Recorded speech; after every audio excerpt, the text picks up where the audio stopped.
Lord God, and we give you all the glory and praise. In the mighty name of Jesus Christ, we pray. Amen. Amen. Tayo pong lahat po ay makakabalik natin sa ating kinaupuan. Amen. Napakabuti po ng ating Panginoon. Kasi po ay tayo po ang lahat ay narito na ay ready na makinig ng salita ng Panginoon. Amen. Sabi po sa pag-aaral, sabi po ng scripture, ang salita daw po ng Panginoon ay tulad daw po ng isang buto. Tulad daw po yan ng isang seed na pag dumapo sa mabuting lupa, ito'y magbubunga. Amen? At lahat po tayong narito, amen, lalo na po yung mga bisita po natin ngayong araw, hindi po ito nagkataon lang. Hindi po to yung bagay na, teka lang, parang isang tsamba. Hindi po. Ito po'y kalooban ng Lord na kung bakit po kayo narito.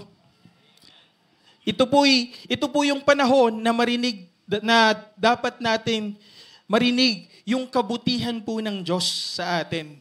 Kaya sabi ko po kanina, yung L-O-V-E, love, o yung pag-ibig po, ito po yung reason kung bakit po tayo nandito ngayon. At kung bakit po nandito ako ngayon. Amen? Kaya kung sabi nga, bigyan ko lang ng konting po dito.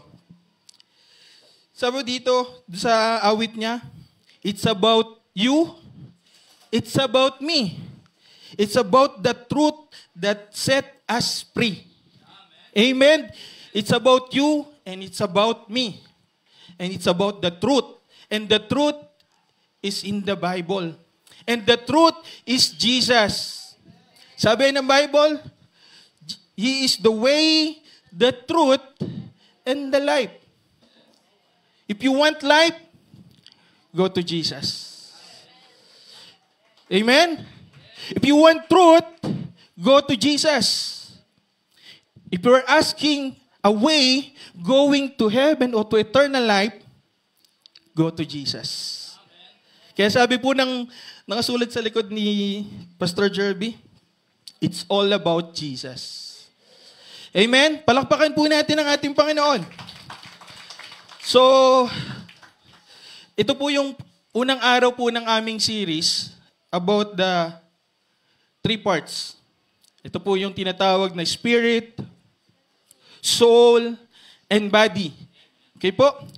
Ang ating title po is God's Mirror. Amen? Sino po yung familiar sa mirror? Salamin. Diba? Pagka ikaw po ay tumitingin sa isang salamin, ano pong nakikita natin? Sarili natin. Amen. Pag tumitingin po tayo sa salamin, ang nakikita po natin ay sarili natin. Amen? So, ngayon po, basahin po natin yung verse. Sabi dito sa 1 Thessalonians chapter 5, verse 23. Sabi po, now may the God of peace Himself sanctify you completely. Ibig sabihin ng pinagiging banal daw po tayo, buo.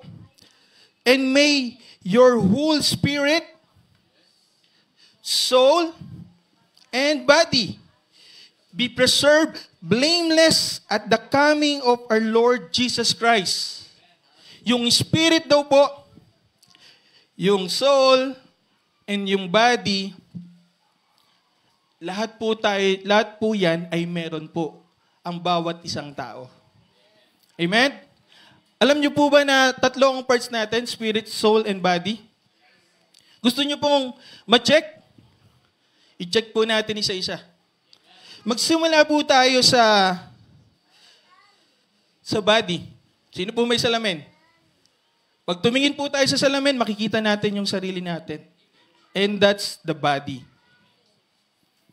Yung soul. Ano po yung soul? Tingnan niyo po. Halimbawa, si Sister Marian. Sister Marian again. Sister Marian, pag sinabihan kong, Sister Marian, ang ganda-ganda mo. Kita mo? Nung sinabi kong maganda siya, pumalakpak siya. Wala naman akong ginagawa sa kanya, sinabi ko lang naman. 'Di ba? Yun po yung soul. And yung spirit po, doon natin malalaman yung tinatawag na God's mirror. Amen? So, tingnan po natin. Dinagdag ko lang po ito kasi para magkaroon kayo ng idea na hindi tayo ang gumagawa ng ating kaligtasan. Kung di si Jesus ang gumawa noon sa krus ng Kalbaryo. Kaya nga po pag-ibig. Amen? Sabi dito, doon balik po. He who calls you is faithful, who also will do it. Yung tumawag daw po sa atin, siya ay tapat. Ang pangako niya po ay ililigtas tayo, so ililigtas niya tayo, hindi lang po yung espiritu, kundi yung soul and body. Buo po. Amen? Next po. Ito pala. Yun. So tignan po natin. 3 parts. Spirit defines our identity. May tanong po ako sa inyo. Sino po dito yung may talent po na nakakakita ng kanyang espiritu? Sino? Sino po?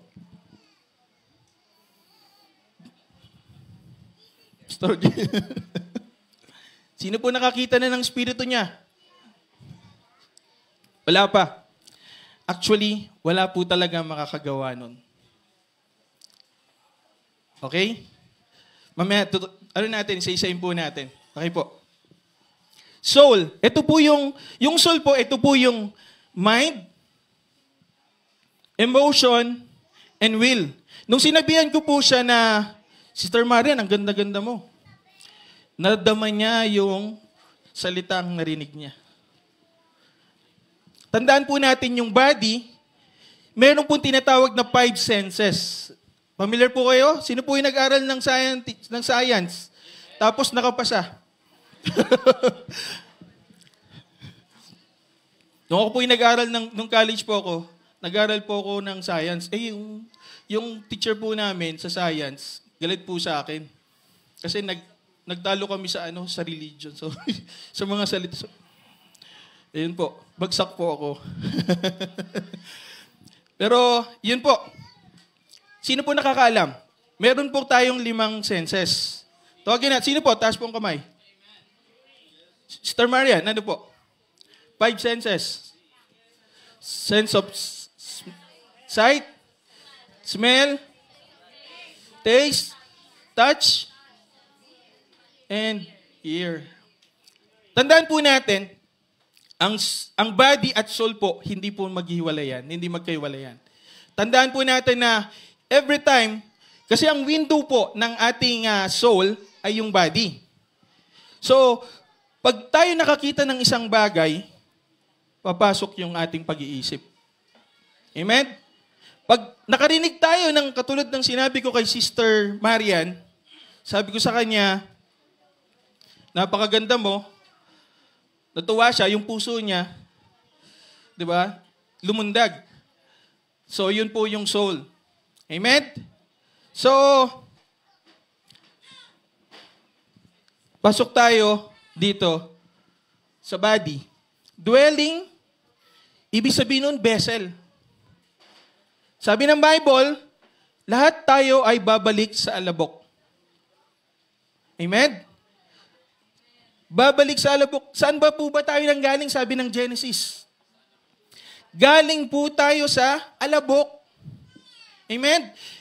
Nung ginawa ng Diyos, ang tao, siya po ay kumuha ng alabok, ng dust, and then hinulma niya at binigyan niya, hininga niya ng buhay. O the breath of life. Ang tawag doon is, Pastor, ano? At sino nakapamiliar doon? Pneuma. Sino familiar sa tinuro ka last Sunday ni Pastor Jerby? Sige.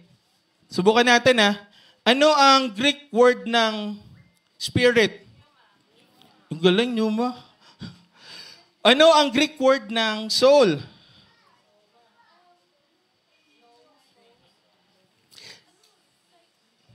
Greek word, wag niyo pong i-google. Hindi, ano po? Psyche. Okay? May premyo pa naman sa akin, 1,000, no? Kaya lang hindi ko nasabi.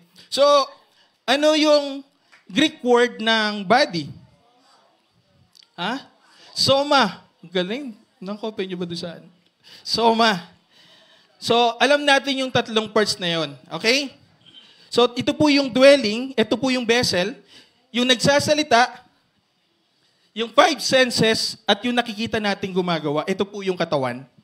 Amen? So, ito po yung image na nakikita natin saan po? Sa mirror. Amen? Sabi ko kanina, meron bang makakakita po ba ng kanyang espiritu? Sino po ba nakakaalam? Sino nakakita ng kanyang espiritu? Ano yung mirror? Ito na lang po. Ano po yung mirror ng espiritu?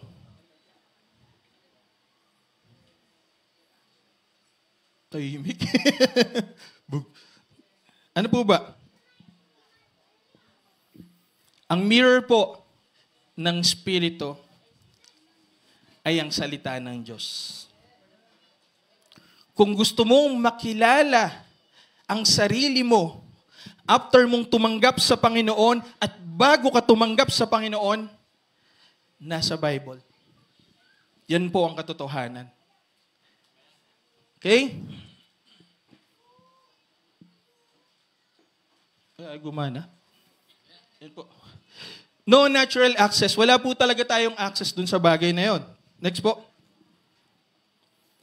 That which is born of the flesh is flesh, and that which is born of the Spirit is spirit. So, kung tayo po ipinanganak sa laman, tayo po ay sa laman. Kung tayo po ay ipinanganak sa Espiritu, ay sa Espiritu nga. So, kung titignan po natin, magkaiba yun. Magkaparehas po ba yun yung Espiritu at saka flesh? Magkaiba po siya. Ngayon po, next. Sabi ng Ephesians chapter 1 verse 18, basahin po natin, the eyes of your understanding being enlightened, that you may know what is the hope of His calling. What are the riches of the glory of His inheritance in the saints? Amen. Nung wala pa tayo sa Panginoon, lalo na po yung hindi pa tumatanggap sa Panginoon, hindi pa po tayo na ipapanganak muli. Sabi ng Bible, kailangan daw nating ipanganak muli, sabi ng John chapter 3, upang tayo po ay makita natin at makapasok sa kingdom, sa kaharian ng Diyos. Ngayon, hindi po tayo makakapasok kung wala po yun. Okay po? Next verse. Yan po. Sabi ng 2 Corinthians chapter 5 verse 17, therefore, if anyone in Christ, he is a new creation. Mga kapatid, all things have passed away. Behold, all things have become new. Ang tanong ko po, nung ikaw po ay na-born again at tinanggap natin ang Panginoong Hesus, meron ka bang nakitang nagbago sa sarili mo? Yung dati bang yung dati bang pango tumangos? Yung nung tumanggap sa Panginoon, dating pango tumangos. Yung dating kayo manggi, pumuti. The truth po ay nasa Bible. Tandaan po natin, nung tayo po ay na-born again, hindi po yung soul and body ang nabago. Kaya mapapansin nyo po, nung tumanggap sa Panginoon, minsan sinasabi sa kanila, uy, Christian yan. Bakit di nagbabago pa? Hintayin nyo lang. Hintayin lang natin. Kasi darating yung pagbabago, yung transformation ng Diyos sa buhay natin. Amen? Amen. Ito po. Sabi doon, new creation. Paano magkakaroon ng new creation? Di ba? Paano ako wala naman ako nakitang nagbago sa akin. Di ba po? Ang new creation po, o yung bagong nilalang, ay yung ating, yung kanina, espiritu. Yung espiritu po natin, yung nabago. The only way na hindi natin siya makita, kasi gumagamit tayo ng ating 5 senses. Bakit? Ang kailangan natin yung 6 senses. Bakit po? Yung faith. Kasi yung faith po is spiritual. Ito yung mga bagay na sabi ng Hebrews chapter 11 verse 1, ito yung mga bagay na inaasam natin, bagamat hindi natin nakikita, pero pinaniniwalaan natin na nangyari na to. Amen? Pag sinabi ng Diyos, new creation ka, paniwalaan mo. Amen? Palakpakan natin ang Lord.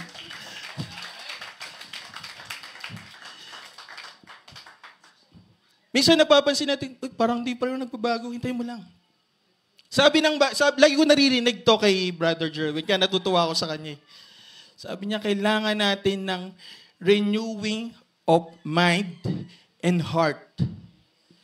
The meaning of repentance, nabasa ko nga ito kay Minister JB. Sabi niya, ang repentance ay continuous. Dire-diretso. Unti-unti, nagbabago, hindi biglaan. Nung tumanggap sa Panginoon, uy, banal na to, dapat di magkakamali yan. No. Kaya dumarating yung pagkakataon na judge natin yung isang tao na tumanggap sa Panginoon. Kasi, bakit? Tinitignan natin yung kanyang gawa. Tinitignan natin siya kung paano siya kumilos, kada kilos niya. Oh, teka lang, mali to. Hindi to Kristiyano. Napainom ng konti, ay, hindi Kristiyano yan. Tama ba? Hindi po yun. Tandaan po natin, unti-unti pong babaguhin yan. Gradually. Amen? Grabe. Hindi ko alam kung matatapos to kasi konti lang. Pero natutuwa ako kasi naiintindihan natin. Alam niyo po ba, nung sa seminar namin, hindi ko na isama yun eh. Tandaan mo, ang kabiguan ng isang teacher, pag hindi natuto yung kanyang estudyante. Kaming nagtuturo at nangangaral ng salita ng Panginoon, pag hindi nyo naintindihan, bigo kami na ibigay yung salita ng Panginoon sa inyo. Masaya po ako kasi naintindihan nyo. Kaya palakpakan natin ang Lord. Okay. Next po.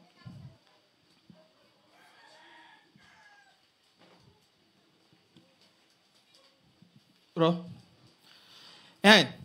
Sabi dito, sa John chapter 14, verse 12, most assuredly I say to you, he who believes in me, he works that I do, he will do also. Meron po ba kayo napansin? Napansin niyo po ba yung salita?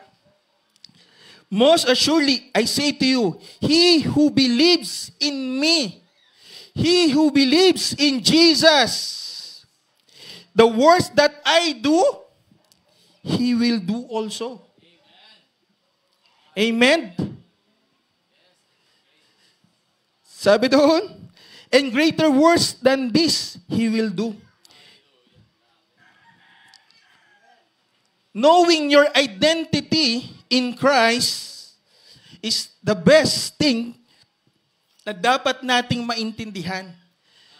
Dahil ito po yung katotohanan ng salita ng Panginoon.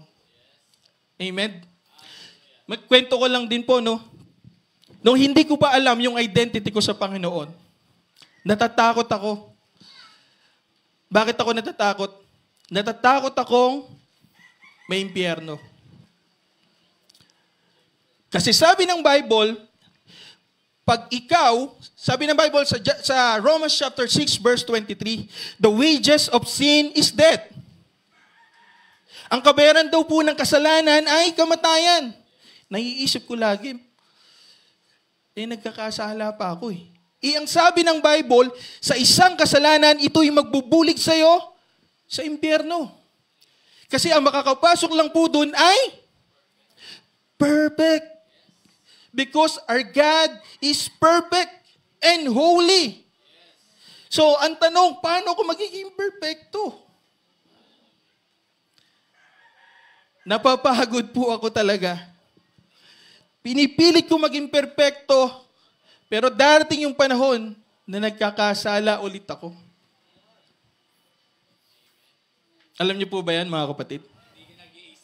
Hindi ka nag-iisa. Lahat po, sino po ba nakakita? Uy, nagkakasala pa ako. Mukhang wala pa sa akin si Lord.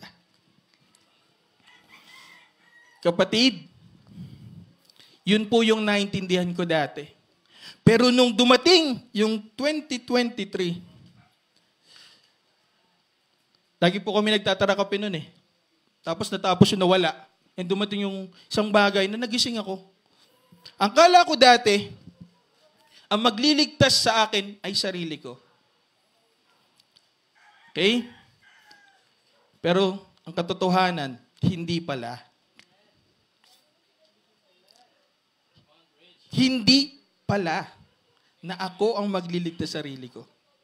Sabi ng kanta kanina, it's about you, it's about me, it's about the truth that set us free. And what is the truth of that? Ano po yung katotohanan behind that? Ang katotohanan, si Jesus Christ lang ang magliligtas sa atin. At wala nang iba. Naging tanong po narinig ko si Sister Jessica, sabi ni Sister Jessica. Sabi niya, lagi kong naririnig si Minister Raymond, minister po ako nun sabi niya, Minister Raymond lagi ko silang sinasabi, ito yung ginawa na Jesus, ganyan. Kasi nabago na po ako nun eh. Naintindihan ko na. Dumating po yung pagkakataon na may binigay kami sa kanyang at binasa niya at siya po ang nagturo. Nakita niya po, Sister Jessica, nakita niya po na wala palang maliligtas. Sabi ng Bible, Romans chapter 6 verse 23, the wages of sin is death. Ang kabayaran daw po ng kasalanan ay kamatayan. Pero hindi natatapos po doon. Ang sunod na salita ay, and the free gift of God. Sino mahilig sa free? Sino mahilig sa gift?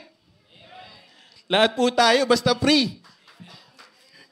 Kahit anong oras yan, nandyan po ako. Di ba nga po, pag bumibili tayo, sa Ever, sa Pure Gold, uy, may free taste. Okay yan. Di ba? Tapos, sabi ni Sister Jelly, meron siyang nabili, sila ni Brother Miko. Sabi ni Brother Miko, may libreng isa. Sabi niya, hindi. Kasama niya, hindi, libre nga. Nagmamadali tayo pag libre. Dapat tayong magmadali. Bakit po? Kasi ito po yung eternal life na sinasabi ng Bible, ibinibigay ng libre. Amen? Sa sinihan may bayad. Tama ba? Sa park may bayad. Tama? Pero sa langit, walang bayad. Libre. Sabi ng Bible, the free gift of God is eternal life. Nung narinig ko po yung regalo ng Diyos, eternal life, ang alam ko, ang hirap. Sabi ng tao, i-share ko lang po, ang religion po sinasabi, napakahirap pumasok sa langit. Napakakitid. Sabi nga po, sa ibang religion, kailangan mo pang magbayad habang nasa purgatory, kailangan magbayad, magpadasal para umangat. Pero hindi po, wala po sa Bible yun. Ang sabi ng Bible, the free gift of God is eternal life. Amen? In Christ Jesus. Kay Kristo may kaligtasan, pero walang bayad. Kay Kristo may kaligtasan, pero walang bayad. Itatakpo natin sa isip yan. Pag sinasabi ko, magbayad ka para maligtas ka. Wag po. Wag kayong, niloloko kayo nun. Scam po yun. Wag po kayong mag-click dun sa ano. Diba? So tandaan po natin, mas higit pa yung gagawin natin. Sabi, next. Amen. Where is it? I don't really have that kind of power in me. Sabi ng Bible, sabi ni Jesus, you can heal the sick. You can move mountains. You are blessed, you are beloved, you are highly favored, and you are greatly blessed, di ba? And deeply loved. Amen. Pwede bang mag-amen tayo lahat? Amen. Sabi ng Bible, paniniwalaan mo ba o hindi? Ako paniniwalaan ko. Sabi nga nung iba, wala namang mawawala eh. Pero dapat nating paniwalaan yung sinasabi ng Diyos sa'yo. Hindi po tao, sabi ng Bible, ang tao sa kanyang pangako laging napapako. Pero ang Diyos pag nangako, it will come to pass. It will come to pass. Amen? So pag sinabi sa'yo ng Lord, kaya mo magpagaling, kaya nating magpagaling. The only way na ang kaaway ay, madeceive tayo because of lack of knowledge. Dahil kulang po tayo sa katotohanan. Sabi ko po, sa kahapon yun, paano natin ma-identify yung 1,000? Paano natin malalaman kung ito'y fake or rig? Diba? Sino yung mga nandito? Alam nila yon. So, ang tanong ko po, yung mga hindi nandito, wag sumagot yung mga nandito. Kahapon. Sorry. Paano mo malalaman ang isang fake na bagay? Salatin? Tignan? So, para malaman po natin ang isang fake na bagay, kailangan muna nating malaman yung original. Kailangan nating malaman yung truth. Pag sinabi sa iyo ng kaaway, mapapa sa impyerno ka. Pero tumanggap ka na sa Panginoon. Ay, hindi po. Sabi ng Lord, naligtas na ako eh. Sabi sa biyaya ng Diyos, naligtas ako eh. At tinanggap ko to ng libre. Sabihin, huwag kang papayag. Pag sinabing mahirap ka, huwag kang papayag. Sabi ng Corinthians, siya'y namuhay ng mahirap para tayo ay yumaman. At sabi na ng Bible, binigyan tayo ng kakayahanan to produce wealth. Meron tayong power. Alam mo ba, nadidisibang tayo ng kaaway dahil kulang yung ating kaalaman. Pag sinabi sa'yo, oo, mahina ka. Oo nga, parang mahina ako. Diba? Oy, masakit ka. Parang nilalagnat na ako. Isang sample po. Si Renzo, kumain po kami sa Mang Inasal. Yung anak ko po. Sabi niya sa akin, sabi ko sa kanya, Renzo, there is fish here. Sabi ko, there is fish. So you want fish? Ngayon, yung fish, tinabi ko, ginilid ko. Tapos chicken to. Tapos nung sinubo ko, Renzo, pagsubo niya, sabi niya, Daddy, there is fish. Sabi ko, walang fish. Tapos sabi niya, okay. No fish.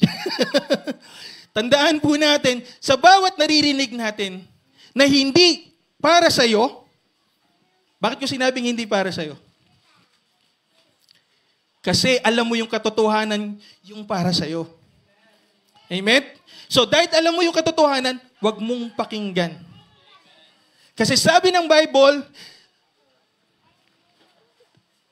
life and death is in the power of the tongue. Amen? Ang kapangyarihan daw ng buhay at ng kamatayan ay nasa salita. Sa dila, sa bibig. Pag sinabi sa'yo, sabi ko, kung i-share ko lang din po, no? Di ko yata kakayanin to. Pero, yung oras. Pero, si Pastor Jerby, nag-usap kami niyan. Si Pastor Jerby po, may share ko lang din po. Ang kanyang utak po ay nag-bleed. Alam po ng lahat kung gaano po kadelikado ang bleeding, mga kapatid. Pagka nag-bleed po, ang mangyayari, ang sabi, comatose, tapos may stroke, operahan. Pero sabi ko sa kanya, nung tumawag siya sa akin Pastor,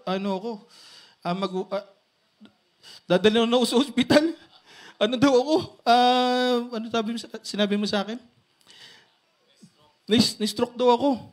Ang sabi ko sa kanya, lahat ng sasabihin sa'yo, huwag mong paniwalaan. Kasi hindi ikaw yun.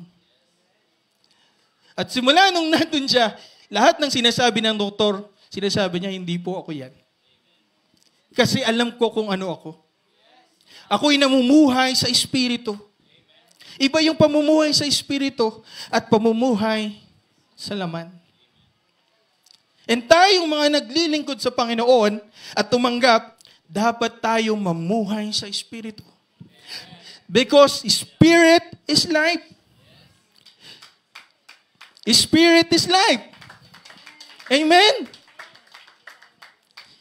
Huwag nating hayaan na sabihin na ikaw ay mahirap, may sakit. Sasabihin mo, hindi po ako yan. Kasi sabi ng salita ng Panginoon, eto ako. Kaya sinasabi ko, the God's mirror is the Word of God, and the mirror of the spiritual thing is the Word of God. Amen? Grabe. Amen.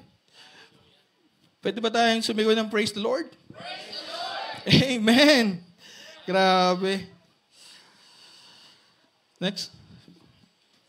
Unlocking the spirit realm. Sabi dito,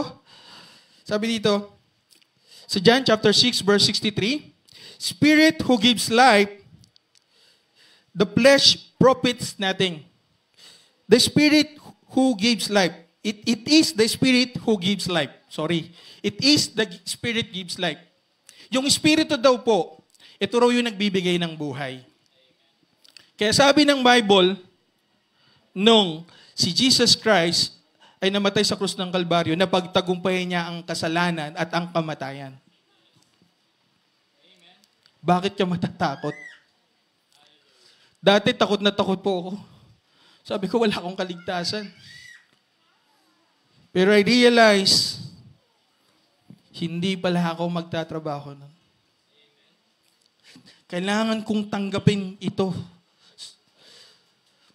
At magugulat ako yung transformation sa buhay ko na hindi ko namamalayan. Alam niyo po ba, dati pagka sumagot, talagang hindi talaga matatapos yan. Hindi ako magsosorry. Kaya po ba naranasan nyo na mag-sorry kahit wala kayong kasalanan? Sino yung narinig ko? Sino yun? Brother Raymart? Kahit di po natin kasalanan, humingi tayo ng patawad. Sorry po. Pasensya na po. Bakit? Kasi ang bunga ng Espiritu na nagbibigay ng buhay ay pag-ibig. Tama? Sabi ng Galatians chapter 5, love, joy, peace, meekness, long-suffering, gentleness. Ano pa? Siyam yan Siyam po yan. Tandaan po natin, pag ikaw ay tumanggap sa Panginoon, tinanggap mo rin yun. Mga kapatid. Sabi ng Bible, the just shall live by faith. Ang matuwid ay kailangan mamuhay sa pananampalataya. Ano po yung sinabi ko? Yung pananampalataya daw po, ito yung bagay na hindi pa natin nakikita, pero pinaniniwalaan natin na nasa atin na. Pwede bang magsabing lahat tayo? Say amen? Amen. Amen. Sinangayunan nyo, ha? Sinangayunan natin na yung dating siga ay nagbabago na. Ang dating palaaway, unti-unting binabago. Kasi yun ang katotohanan. At ito yung sumasalamin sa atin bilang isang anak ng Diyos. Amen? So, ilang minuto na lang po ako. Sabi dito sa James chapter 1, verse 23 to 25, for if anyone is a hearer of the word and not a doer, he is like a man observing his natural face in a mirror. Sample. Ito po yung sample. Meron pong salamin. For example, ito po salamin. Yan, nakita ko po yung sarili ko. Medyo may puti na yung buhok. Tapos medyo pawis na. Ngayon, pag umalis ka daw at wala ka na sa salamin, kakalimutan mo na. Ay, sino nga ba ako? Ano ba meron sa akin? Diba? Diba?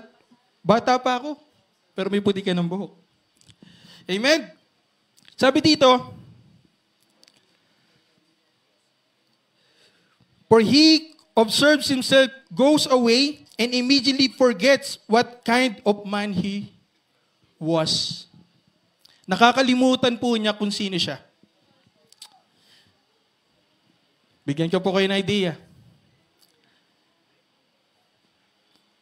Nung pagtapos ng linggong ito, kinabukasan, hindi ka na Kristiyano. Hindi mo nakilala yung identity mo.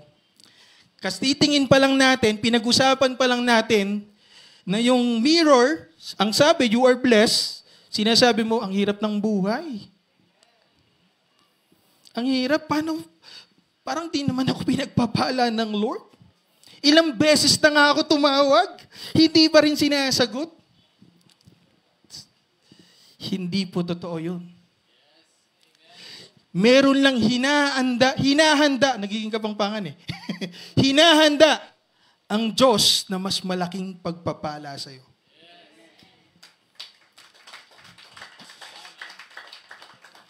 Mahina ah. Yan ang katotohanan. Sabi niya po ni Haring David, kahit kailanman hindi ko nakitang pinabayaan ang anak, ang matuwid. O ninanlimos ng tinapay. Sabi nga, gano'n nga yung mga ibon, di ba? Wala naman silang trabaho. Ang ginagawa lang nila ay, lumipad ng lumipad, tumitweet ng tweet-tweet. Di ba? Sabi ni Haring David yun, di ba? Pero, pinagpapala. The only way na nagblablock sa ating pagpapahala ay yung belief, yung unbelief mo. Kaya may tinatawag na believing unbeliever. Meron nakarinig na po ba kayo nun? Yung believing, mananampalataya ako, believer ka. Di ba? Pero unbelief ka kasi hindi ka naniniwala sa sinasabi ng Diyos. Sabi ng Lord, pinagpala ka. Pinagpala ba ako? Parang walang laman ah. Tandaan po natin, ang sabi ng Bible, ang isang bagay na mag-produce, hallelujah, ng ating pangangailangan ay yung ating Diyos na buhay. Amen? Tandaan po natin, simula sa Genesis pa lang, tayo po ay yung provision po ng Panginoon, hindi niya ginawa ang tao bago yung creation ng puno, ng hayop, ng mga kakainin natin, ng mga prutas, ng tubig. Hindi niya po ginawa yon bago likhain ng tao. Ginawa niya po yun, ulitin natin. Ginawa ng Diyos ang provision bago likhain ng tao. Yan po ang katotohanan. So 5 minutes na lang ako. Hindi ko matatapos. Pastor, okay lang. Yun po yung sinasabi. Ang gusto po ng Diyos sa atin ay maging dependent sa Kanya. Paikliin ko na lang. Ang gusto ng Diyos ay umasa tayo sa Kanya. Alam mo, tingin ng tao, maasa ka lang sa Diyos. Pero yun ang gusto ng Diyos sa atin. Yun po yung design ng Diyos sa atin na umasa tayo. Kaya lagi po tayong nananalangin. Lord, Lord, ikaw na ang mag-provide. At na-experience po namin yan sa buhay namin. Ni Sister Jess. Diba, Sister Jess? Sabi ko, Mami, malapit na yung due date . Si Judith, malapit na. Sabi ko, mangungutang na ako. Huwag ka mag-alala. Hindi po. Ang Lord ang nag-provide ng bagay. Amen? Yan po ang katotohanan natin bilang spiritual people. Amen? So, sabi dito, perfect law of liberty and continue in it, and it is not forgetful hearer, but a doer of the work. This one will be blessed in what he does. Pagpapalain siya sa lahat ng kanyang gagawin. Sino gustong pagpalain? Parang ayaw. Sino gustong pagpalain? Magsabing, praise the Lord. Praise the Lord. Amen. Praise the Lord. Ako din. Siguro sa ilang minuto na to, kailangan nating maintindihan, kapatid, tayo pong mga Kristiyano. At yung hindi pa masarap maging Kristiyano. Masarap na merong relasyon sa Diyos. Tandaan nyo, nung wala tayo sa Diyos, yung buhay natin, tayo lang ang lumalaban. Bakit? Sabi ng Isaiah 59, chapter 1, verse 3, yung paningin ng Diyos sa iyo ay may harang. Nakablock ng kasalanan. Pero dumating na ikaw ay tumanggap sa Panginoon, ang Diyos ay kasama mo na. Sabi ng Bible sa 1 Corinthians chapter 3, verse 16, tayo po ay templo na ng Diyos. And that temple of God is you. Sabi niya, and who can be against you? Sinong lalaban sa'yo? Hindi lang tao yun, mga kapatid. Maging ito'y kahirapan, maging ito'y karamdaman, maging itong bagay na na mga problema mo sa buhay, ay walang laban sa iyo kahit dahil sinasabi ng Bible, nasa iyo ang Diyos. And you are in Christ. Amen? Yes, amen. Dito po.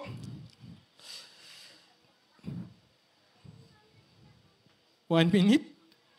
Sorry po Okay po.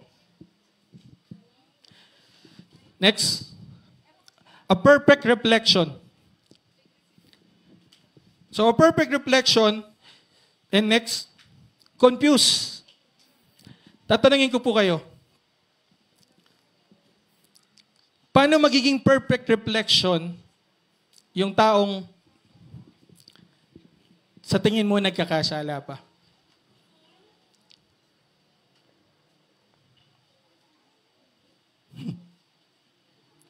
Parang tahimik ah.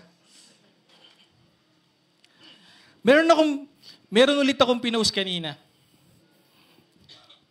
Ang bigat na ito eh. Sino friend ko sa Facebook? May pinost ako. Lagi ako nagpo-post eh. Sorry ah. Ang sabi ko kanina, basahin po natin ha. Whoever has been born of God does not sin. For his seed remains in him. And he cannot sin because he has been born of God. Di, nagkakasala pa ako eh. Nagkakamali pa ako. Alam kong tama, hindi ko ginawa. Nagkasala ako. Pero sabi ng Bible, hindi na daw nagkakasala yung born of God. Ang hirap ba paniwalaan? Sabi nga, it's good to be true. Pero ito yung katotohanan na hindi na nagkakasala yung espiritu natin. Nasaan yung bilog kanina? Bro. Yung espiritu natin ay hindi na nagkakasala. Amen? Bakit po? Kasi sabi ng Ephesians chapter 1 verse 13, ito po'y siniled na ng banal na espiritu. At tayo po, yung buhay daw po natin, sabi ng Colossians chapter 3 verse 3, ay nakatago na saan? Kay Jesus. Bigyan ko po kayo ng sample. Pastor Jerby. Okay po. Tignan niyo po ha. Tignan niyo po ako. Nakikita niyo po ako, di ba? Okay. Pastor Jerby, likod ka. Diyan ka. Nakikita niyo po ako? Nakikita pa rin? Wala bang mas malaki kay Pastor Jerby? Laki ko kasi. Balik tayo. Pastor Jerby, dito sa likod ka. Nakikita niyo po si Pastor Jerby? Kita. Amen. Pastor, salamat. Si Dane. Dane, dito. Ayan. Nakikita niyo po si Dane? Dina? O yan. Yan po yung perfect example. Yung buhay natin, yung spiritual natin, yung identity natin ay si Kristo na sa harapan ng Diyos. Kaya hindi na po tayo nagkakasala spiritually. E paano yung katawan ko? Nasa laman pa po yan, soul and body. Nagkakamali pa po yan.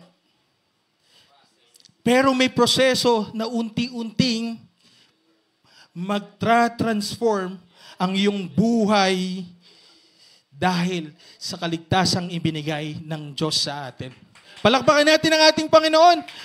Uy, 2 minutes ah. Kanina 1 minute. May plus 5 minutes? Woo! May pabor. Pag nasa Panginoon, may pabor ang Diyos. Amen? Grabe ang Lord. Hindi tayo nagkakasala because si Kristo ang nakikita sa atin. Amen. Paano yung mga kasalanang ginagawa namin? Sabi ng Bible, what you sow is what you reap. Tama po ba? Kung ano yung ginawa mo, ay siya mong aanihin. Kaya kung bakit tayo nagkakasakit nung panahon na tayo naglilingkod sa Panginoon, dahil ginawa natin to.